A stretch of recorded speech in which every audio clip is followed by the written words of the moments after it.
清明节到来的时候，天气乍暖还寒，很多农民朋友们都会外出踏青祭祀祖先。大家休息了一整个冬天，在这时也都恢复了农忙。可有这么几位乡亲却无心外出。春节期间摘草的时候，荔枝花开，我发现胸闷卡瘦。我父亲谭梦金血压都达到187左右，就清明前后呢去检查就达到了200左右。我们农忙季节在这2天采草的时候，整天腰杆倦疾，所以在我们这个年纪承受不了。究竟是什么困扰着这几位乡亲？他们的问题又该怎么办呢？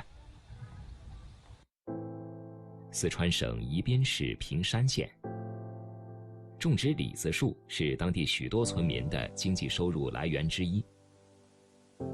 临近清明节气，李子花纷纷盛开，本应让人流连忘返的美景，却让一位种植李子树的果农苦不堪言。这究竟是怎么回事？我是刘子英，今年52岁。春节期间摘草的时候，荔枝花开，我发现胸闷卡瘦。我先去给我缓解一下我的咳嗽。现年52岁的刘自银是平山县锦屏村人，家里4亩地几乎都种了果树。可一到清明节气前后，刘自银就无法控制的不停咳嗽。清明节前的半个月是锦屏村的农忙时期，只有这段时间将果树照顾好，夏天才能获得好收成。看到刘自银咳嗽的越来越严重，丈夫劝说她不要外出，好好待在家里，照顾果树的事情都交给她一个人就可以。不了，多数时候都不让我去，因为火上的火炉有时候做不了，在屋头带孩子嘛呀，家务劳动做了都给孙女儿也去说。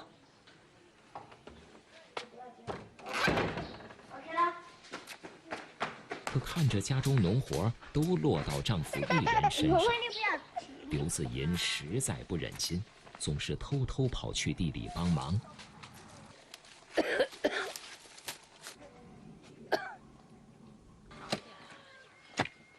基本上一年事情都干不了，始终那个病始终长期都复发了，干也干不了啥子，还不只有耍好嘛，休息好嘛，干多活2年不。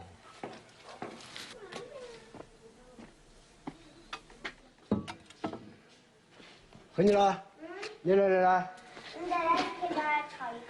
又上坡了嘛？喊了不准上坡，不准上坡，天天都是。丈夫艾安华干完活回到家中，发现刘自银不在家，询问孙女儿后得知，刘自银又偷偷跑到地里去干活了。刘自银的举动让他既生气又担心。刘子银，刘子银，刘子银，金走，报警喽！对了，走了，我干喽，回家去喽，哎呀！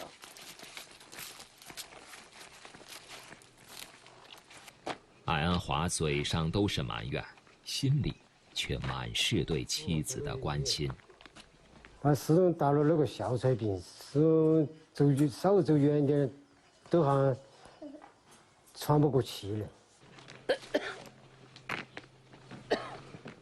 看嘛，喊你不要干，你要干，这边把弄的你都气卡的。刘自银的咳嗽症状越来越严重了，丈夫艾安华觉得，不管是什么病，不能一直拖着了。回到家中，便开始劝说刘自银去医院看病。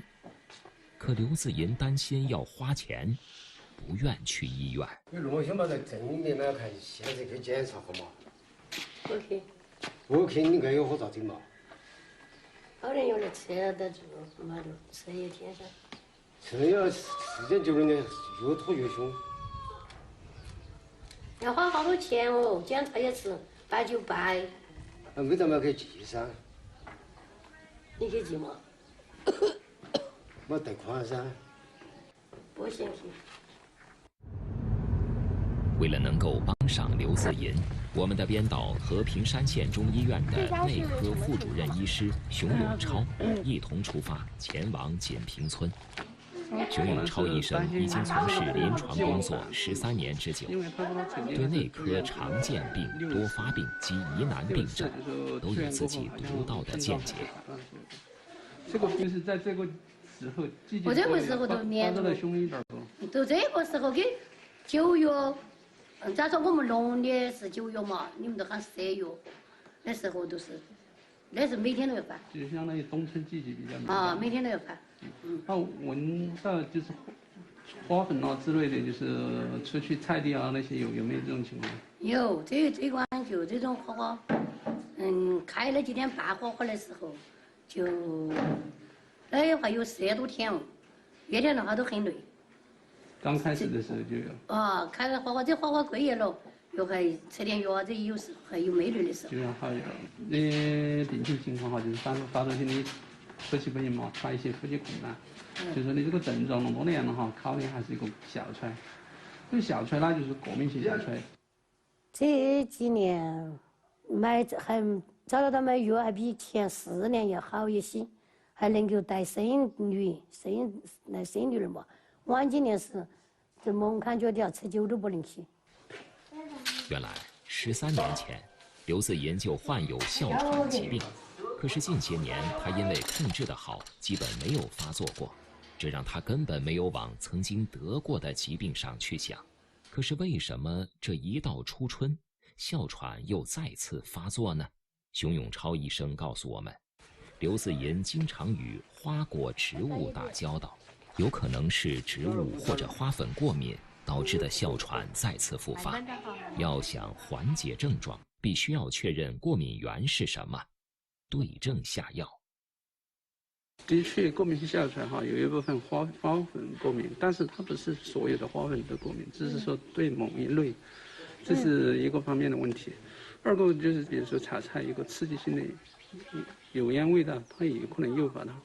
所以说这个梨花哈，可能只是一个方面的问题，就是不一定完全是一定导致它这个哮喘复发的病因。为了确认刘自银的过敏源究竟是什么，编导带着刘自银来到平山县中医院进行过敏源检查，最终通过抽血化验，我们找到了让刘自银哮喘发作的过敏源了。找到过敏源，就可以对症治疗。因为你这个就是过敏原检查哈，确实还是对花粉有些成分当中的过敏的哈。这种过敏的话呢，就是产生过敏原过后，所以说那么以后你就尽量的不要接触这一类的东西些，嘎。回到家中的刘自银，按照医生的嘱咐，按时吃药，注意与李子树保持些距离。可是他又担心，如果不去打理李子树，自己今年的收成一定会损失大半。到底他该怎么办？他的咳嗽又是否能真正缓解呢？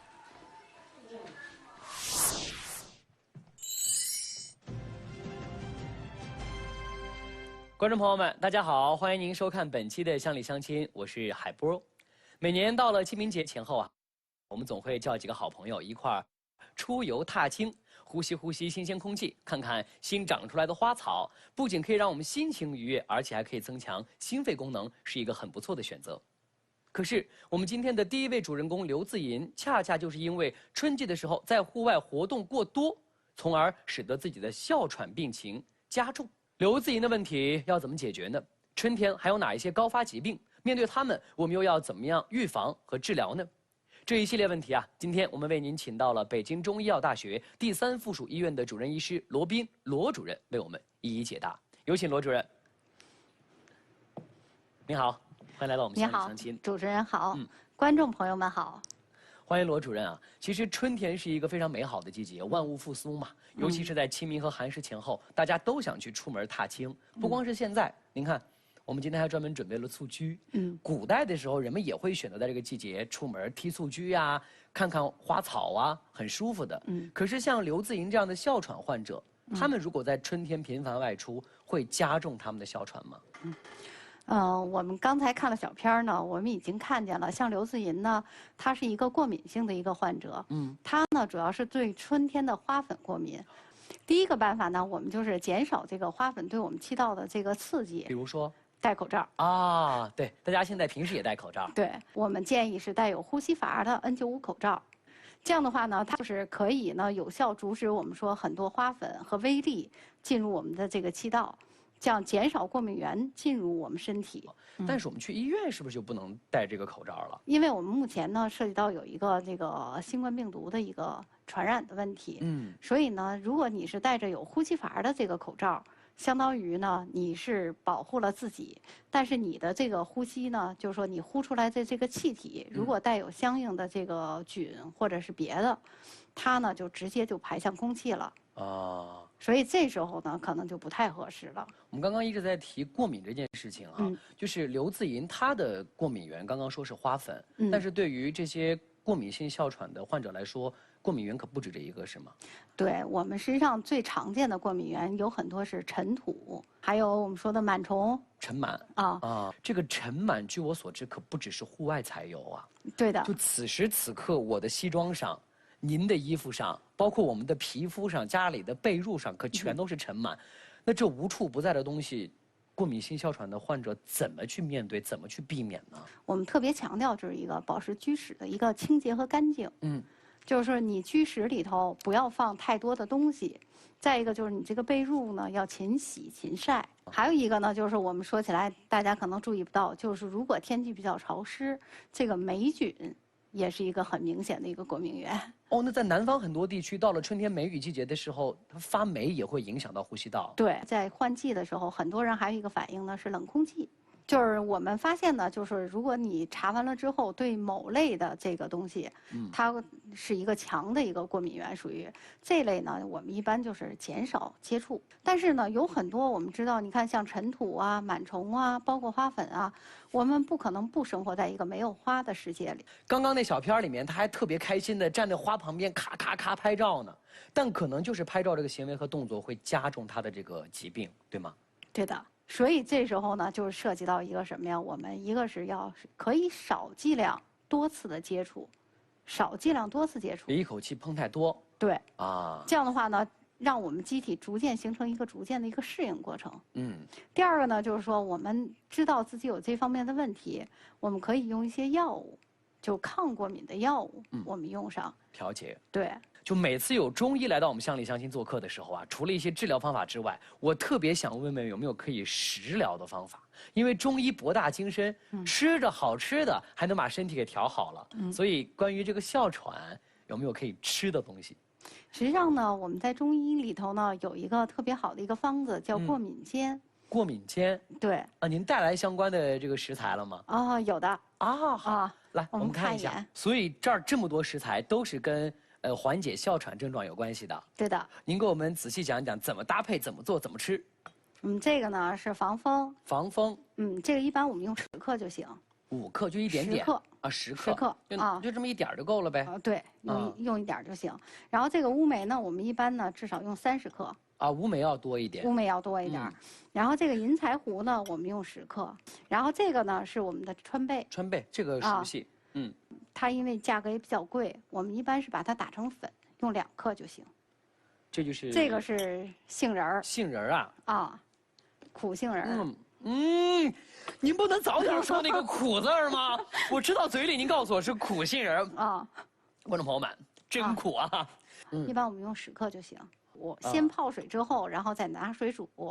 大概煮半个小时。就水开之后煮半个小时。煮半个小时之后呢，我们选取它的这个汤。就我们这些渣子我们就不要了。就这6样放到一个锅里面煮半个小时之后，然后把火关了，把这6样食材全捞出来，不要。对了，好，这样的话，我们把这个水呢，再去煮这个泡好的百合和银耳。哦，这俩是要入嘴吃的。对，所以这个怎么吃，就是只要生活中有时间，就每天可以做一点，每天可以做一点。对，它久而久之吃了以后有什么样的作用和帮助吗？我们说的这个乌梅、五味子、银柴胡、和防风，这是我们常用的一个过敏煎，就是抗过敏的一个药物。哦，抗过敏。然后我们的这个川贝和这个杏仁儿呢，它呢有这个清肺化痰的作用。然后我们看这个百合和这个银耳，它有个滋阴润肺的作用。就是清肺、润肺、化痰、抗过敏合为一体了。对。真棒。好，吃的事儿我们聊完了。刚刚您也说了，在春天的时候，这个过敏性哮喘的患者出门要戴口罩啊，等等等等。那除了刚刚我们说的这些之外，还有哪一些这个过敏性哮喘的患者在清明需要注意的呢？我们经常会出去出游，或者呢，我们还会祭祀祖先。对，但是大多都停留在预防这个层面上。那如果真的有患者他不幸病情加重了，甚至是突发哮喘了，有什么紧急的一些治疗的办法吗？第一个呢，就是说我们第一个就是有哮喘的这样的人呢，他往往都有一些急救的这个用药，比如说我们很多气雾剂。这个第一个我们就要求他外出的时候一定要随身携带这样的气雾剂，以防突发。对。就是一定是要带药。对，一定要带药。这样的话，如果要是突然出现一个急性的一个哮喘的发作，就是一下觉得自己喘啊、憋呀、上不来气儿。这时候马上就喷入，或者是吸入它的这个气管的这个解痉剂，都能起到很不错的效果。如果这时候你吸入了之后还没有缓解，那我们就要赶快送他去医院，打120了。对，就不要原地自己在那儿尝试各种各样的办法。对，出现什么样的症状的时候是应该立即拨打120了？比如说，我们就说第一个就是他单纯是一个哮喘的一个患者，你已经吸入相应的药物之后。但是这个症状不缓解，还是很急促，还是呼吸很急促，他憋气感特别明显。这时候呢，我们一定是要打120，这样有助于专业人士对他的一个病情的一个判断。那么刘自银在了解过自己的身体状况以及真实的病因之后，究竟要怎么解决，有没有好转呢？我们一起往下看。刘自银听从医生的指示与建议，病情逐渐好转。外出踏青或者进入果园时，会戴好口罩。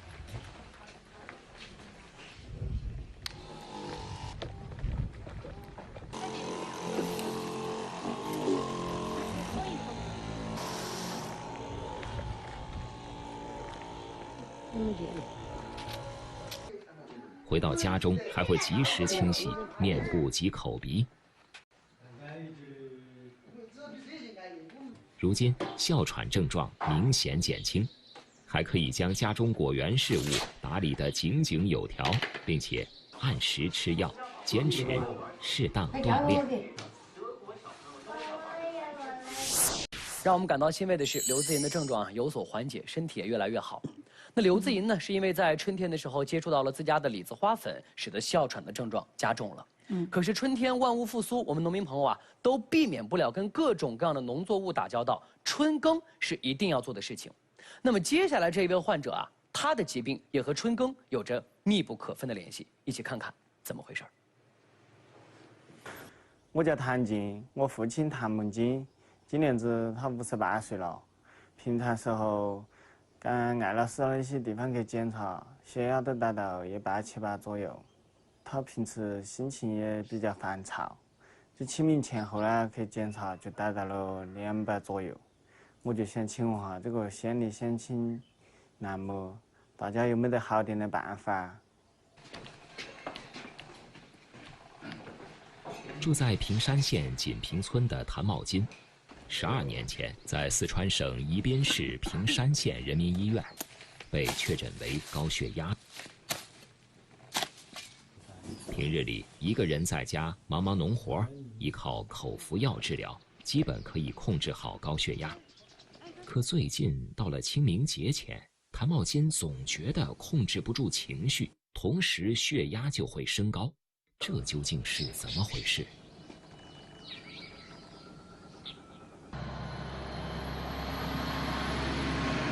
谭茂金的儿子谭金平日里在县城开货车，只有短暂的时间回到家中陪父亲。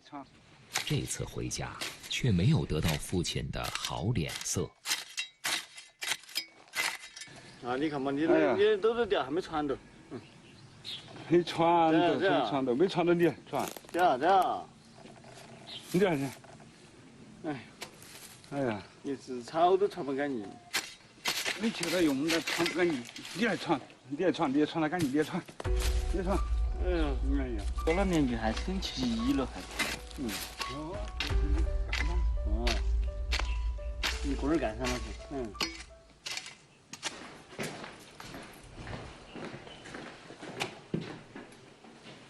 说两句好了嘛还没见了呢。在回家和父亲相处的这段时间里，谭金感到十分困惑，不知道父亲为什么总是莫名其妙发脾气。医生都说喊你不要抽烟。算了，我不跟你说，不管了。一说了就生气了，就走了，比较容易烦躁、结吵。父子刚见了2面，谭茂金就发了2次急脾气。谭金准备在家多留几天，试着缓解一下父亲急躁的心情。这几天正是锦屏镇医疗服务团队下乡的日子，在锦屏村开展了免费的全民体检。谭金决定带父亲去好好检查一下身体。不料在测量血压这一环节，却得到了高压217毫米汞柱、低压119毫米汞柱的结果。相对于正常的血压范围，高压90毫米汞柱至120毫米汞柱与低压60毫米汞柱至90毫米汞柱来说，谭茂金的血压值已经超出正常范围太多。这个就吸的高血压，每天的血压控制在好多个地方哈，然后尽量的少吃盐哈，少吃盐，然后多吃蔬菜水果哈。今天特意回来就是陪他去做个体检。体检了，那个医生说血压有点偏高。我们家有块地嘛，就非常远。父亲就有时候开车过去。这个血压比较高，我也挺担心的。谭金下定决心，劝说父亲杜绝烟酒，饮食清淡，控制情绪，好把高血压降下来。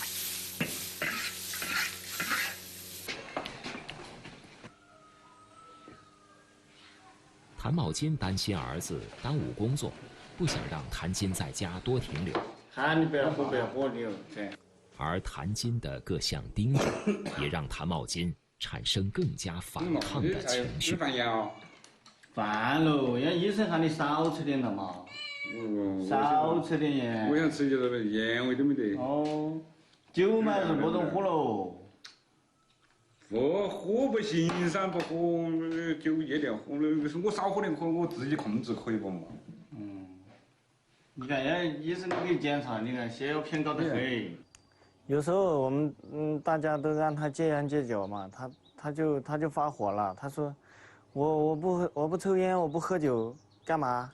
偶尔有些时候，那么这个头昏、心头暴躁、心头破烦的时候哈，不顺意的时候，那么就是也心里面也急，那个对这个病情有点那种。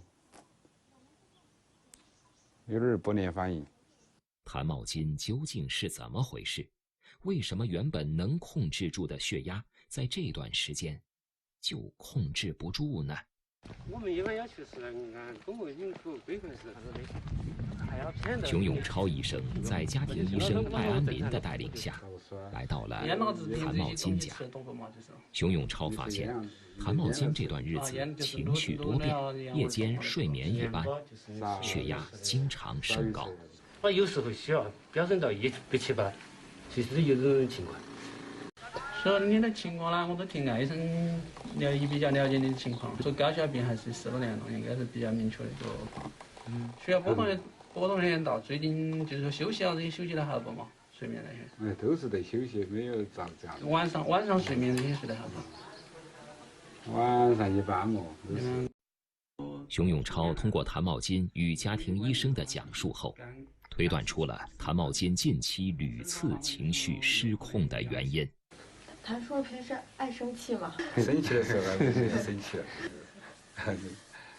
因为就是说春天来了嘛，从中医观点说，它是主肝气是主生发的，生发那么就是说有可能阳气生发太动啊，再加之情绪嘛，肝也是主疏泄的，情绪疏泄太过啊，就是这些有可能导致它出现一些相应的症状，比如说头昏啊，还有烦躁易怒啊这些，就是包括睡眠的问题都有关系。生活条件好了，就是问诊结束后，熊永超医生还是希望谭茂金尽快去县里的中医院确认他的症状是否真的是由春燥引发的。父子2人听从熊永超的意见，来到县里中医院。根据此次的检查结果，医生确诊谭茂金并没有其他的心脑血管疾病，所以最近的情绪波动太大，导致血压一直偏高的原因，就是由于春燥引起的。医生也告诉谭茂金，除了按时服用降压药，解决肝火生发是控制病情的关键。这种病人哈，高血压病人很多肝气都比较慢，那火气比较大嘛，稍微注意可能就发怒啊、冒火那些。这个就要自己调节心态，懂没有？因为要是天大的事情，这个东西你都不把它当成那回事，就啥儿都没得了，懂没有？你自己去生气的话，反而是对你身体不好。经过医生开导换药，谭茂金的症状是否有所减轻？平日里他还需要注意些什么呢？根据血压情况，如果是这样子，你血压很稳定，调节情绪很稳定，那就按这样子吃。就是血压还是波动比较大，还是变化不是很好，有个人可以打电话问，你可以再来。看到了谭茂金儿子的求助视频啊，我们知道谭茂金的平时血压控制的还不错，情绪也比较稳定。但是为什么到了春天，尤其是到了清明节前后，情绪不稳定，血压也开始变高呢？首先，刚我们听到一个词儿叫肝火生发。这个啊，我们就是说在春天啊，我们你看万物都有一个往上升、往上发的一个这个发芽。对啊，然后呢，我们讲中医在讲呢，就是我们人在春天呢，它也是顺应春天这个生发的这个气息，可以说是它存在着一个春燥。但是呢，我们看，这个谭大爷呢，他的这个体质和饮食可能还存在相应的问题。爱喝酒，对吧？对，他的血压高压200多，低压117。这个都已经属于这个高血压的一个3级以上，我们就说他必须赶快的把血压要先降下来。那有没有可能就是，农民朋友的春燥会更常见一点？因为他们到了春天要春耕嘛，比较辛劳，然后身体受不了，或者说这个外出比较多，受的风寒也比较多，所以他们的春燥会更多发一点，有这个可能吗？实际上，这个呢，就是跟我们这个冬天，你的藏养怎么样，你冬天对身体的照顾怎么样，是相关的。所以虽然叫春燥，但其实究其这个原因，是在冬天的时候积攒下来的各种各样的这个问题，在春天的时候它发出来了。对，可以这么理解。可以的。春燥有什么样的缓解方法呢？实际上呢，我们在春天的这个养生方法呢，是在古书里头就有所记载，而且呢，我们现在呢也有所运用。第一个呢，就是我们的睡眠，睡好，对，要睡好。但这个睡眠呢，我们讲的是夜卧早起，就是夜卧早起，晚上稍微晚点睡啊，早晨稍微早点起。这和我们平时听到的早睡早起不太一样，为什么在这个时候要夜卧早起啊？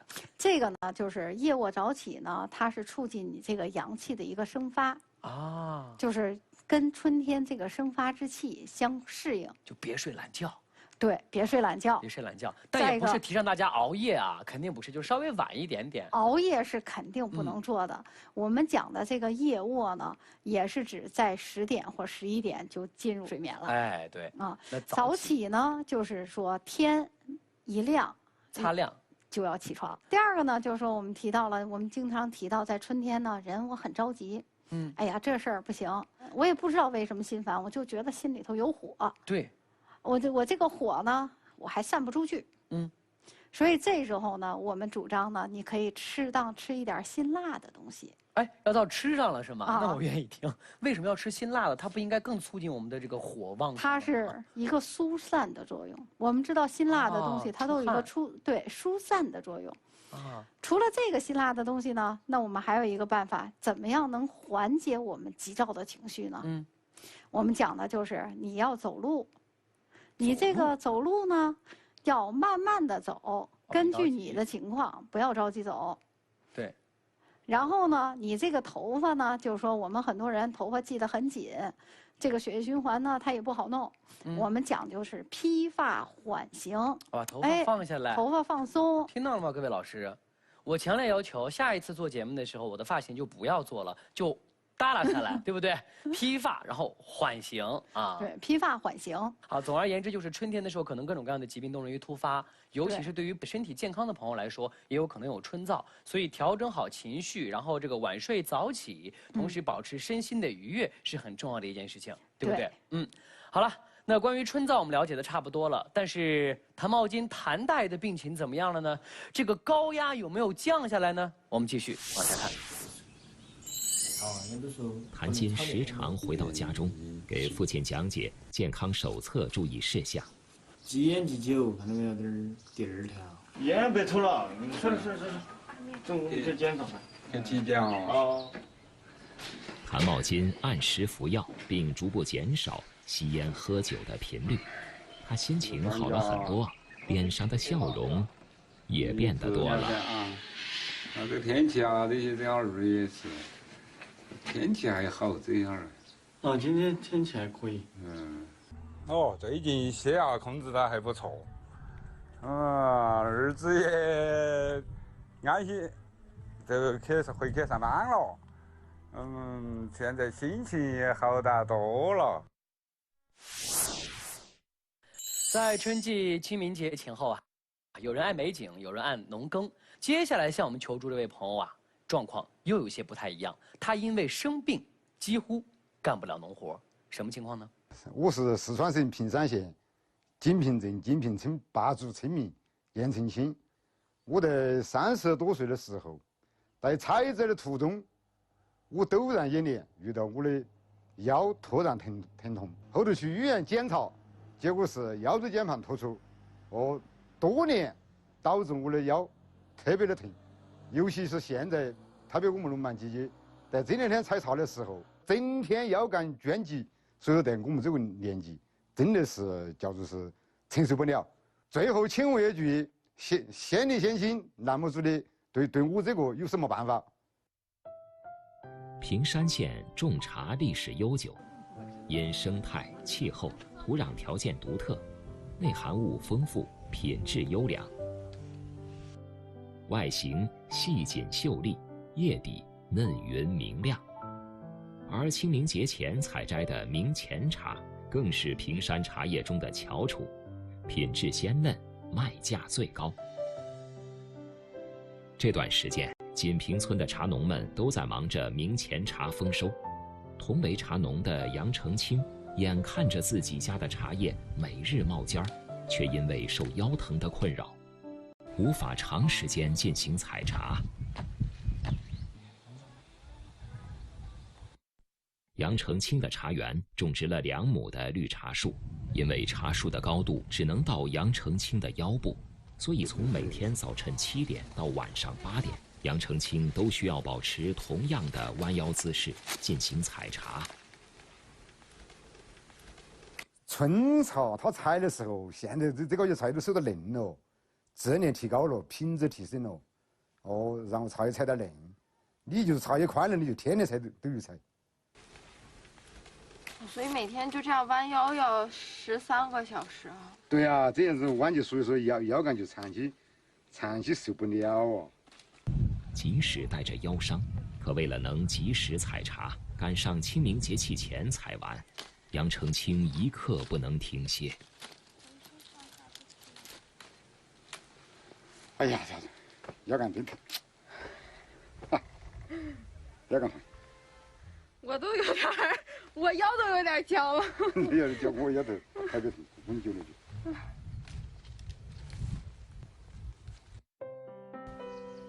杨成清每天采茶10多个小时，回到家中就会觉得腰疼加重。家中没有年轻人，老伴儿的身体也不是很好，眼下所有的活计都要靠自己了。锦屏村的家庭医生艾安林在去往杨成清家里的路上，向熊永超主任介绍了杨成清的病情。那腰椎间盘突出嘛，突出来引起的，很多年以前也是在那边医院做手术治疗过的。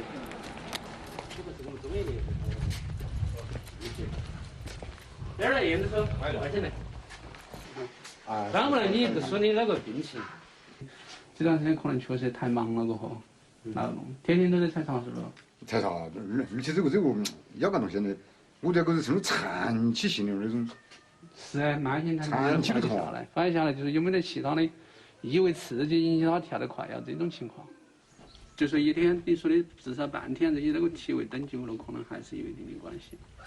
你弄身体不干不行。对，就是。所以说这个时候可能症状就要重一点点儿，就要啷会。平时休息好点，可能就要好一点儿。因为这种病哈，跟你说的，也是一种养生病，肯定不可能完全整得动。没得办法的，对。但是我们就可以通过这些治疗手段给缓解它的症状。缓解。哦。关门造影检查啦，应该这方面检查可能都还是做了。但是做了，都做了。但是关键就是背的是要你有症状，如果没症状的就有可能是正常的就带不到，是这样的。医生建议就喊你，今年的是少去劳动，少干重活。你农村农民咋个得行嘛？现在不得行。这天采茶过后，杨成清腰疼难忍。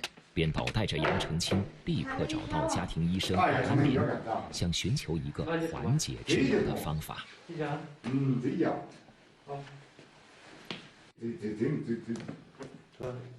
杨成清在长期采茶过程中保持一个姿势不换，这导致了他腰椎间盘突出。通过诊断，杨成清目前的腰椎间盘突出并不需要手术治疗。只需要服用药物，并辅以按摩理疗，再注意休息，就可以慢慢缓解。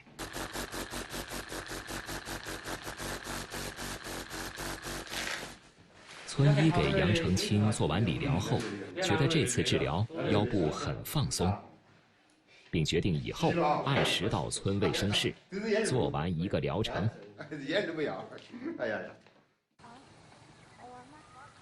那么杨成清的症状会缓解吗？他今年的收成会不会被影响呢？这位求助者杨成清眼看着自己家的这个茶叶呀要丰收了，可是就是因为采茶让他落下了腰部的疾病，腰椎间盘突出。这个病的名字一点儿都不陌生，引起这个病的原因有各种各样，很多。那像今天这个求助者杨成清这样啊，因为在农业的劳作过程当中给自己腰部带来损伤的患者，在您这儿不少见吧？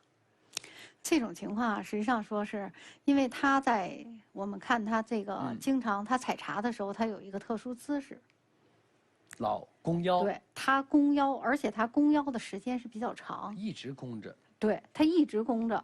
老先生说，我如果不干这个，我没有办法生活。他得赚钱呀。对，所以这时候呢，我们给他的建议是什么呀？就是说，第一个，我们不可能要求他不去采茶，就完全我说我不干这活了，不可能。所以呢，我们给他的建议，第一个是什么呀？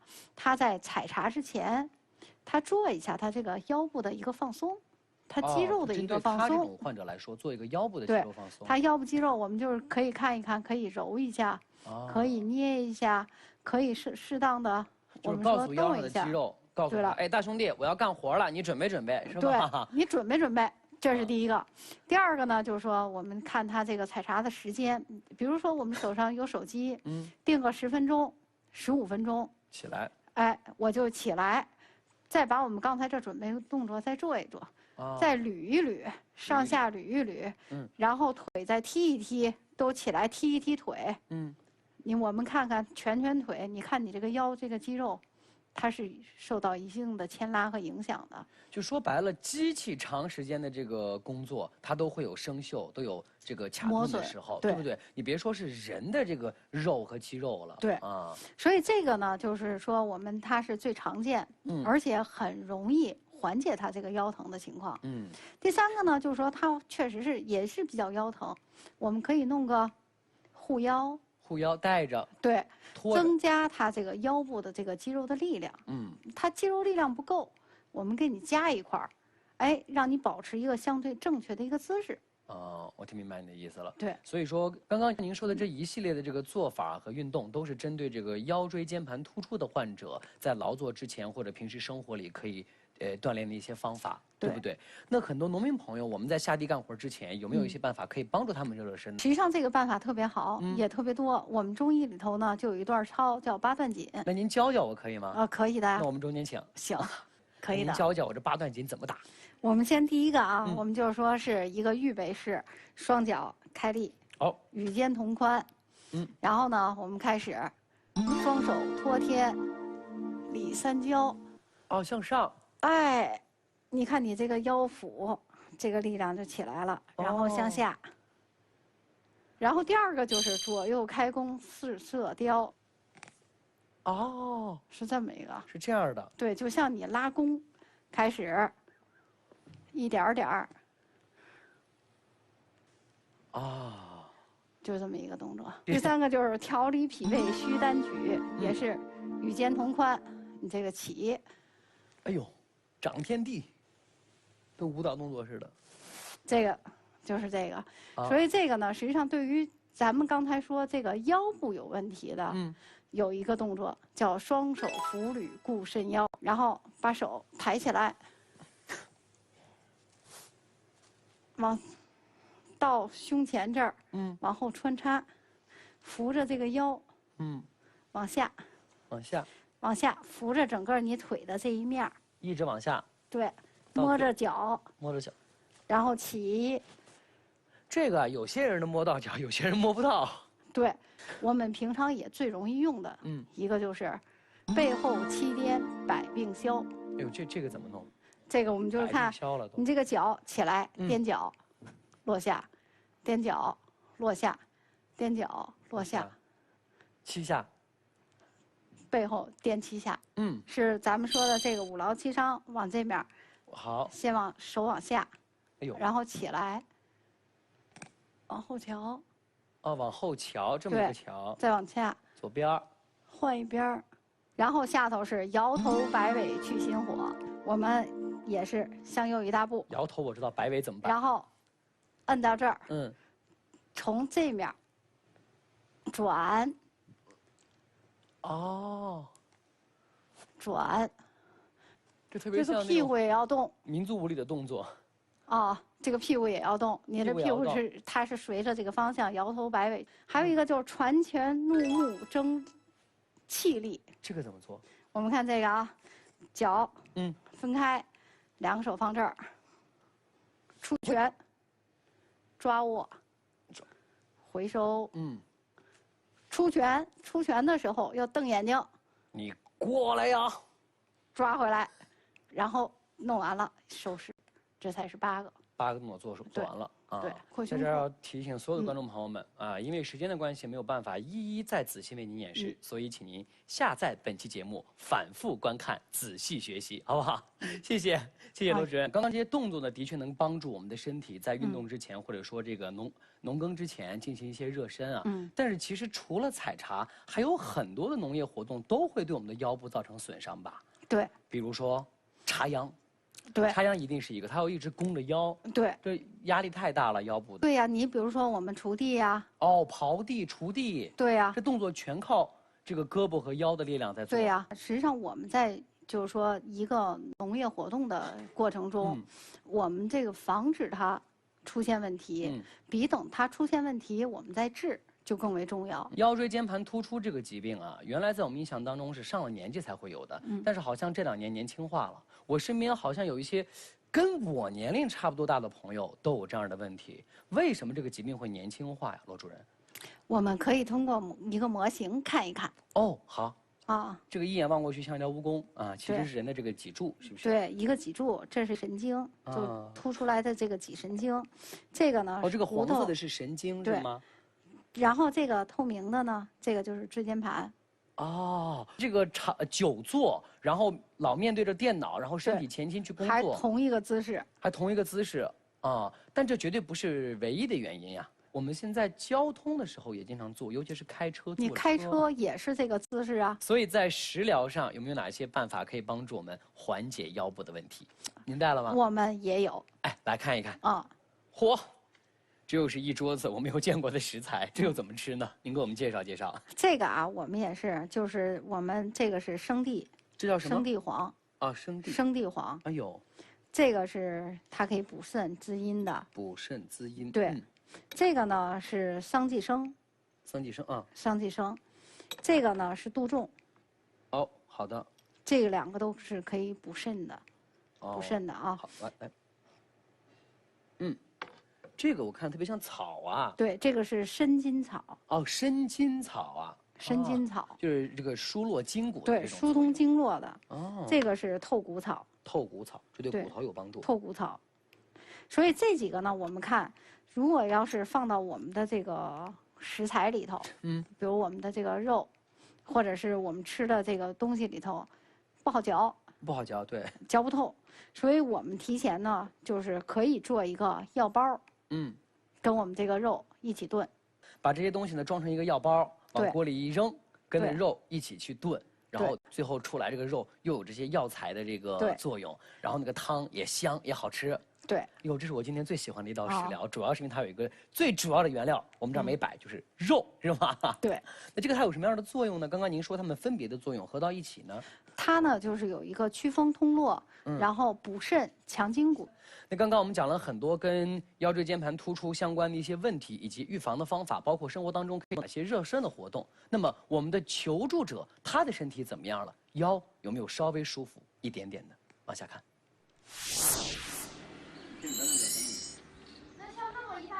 根据医生的建议，杨成清平日也多注意伸展、放松和休息。在家干活做饭也觉得轻松多了，即便在地里干一整天活，也没有那么疼痛难忍了。杨成清将这一天采的15千克茶卖给茶商，收获了丰收的喜悦。我现在经常去爱老师家去做理疗，做完理疗之后，现在我的腰疼好多了。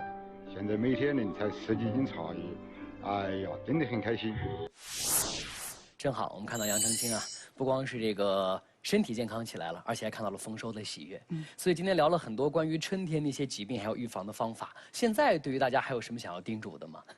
就是我们到了春天呢，第一个呢，就是我们一定要保持自己的一个心情舒畅。第二呢，我们要适度的活动。第三个呢，就是我们饮食上一定不要吃太咸的。然后呢，春天呢，宜吃一些芽类。好的，大家一定要认真记住罗主任给我们的每一条贴心的提示。春天的确是万物复苏的季节。但是在春天也要注意保护好自己的身体，因为只有在春季保养好了身体，在秋天我们才可以以健康的体魄迎接丰收的喜悦。好了，以上就是本期乡里乡亲的全部内容，感谢您的收看。如果您有任何需要帮助的问题啊，也可以通过搜索乡里乡亲央视频号上传您的求助视频，我们也会在第一时间联系您。各位，下期见。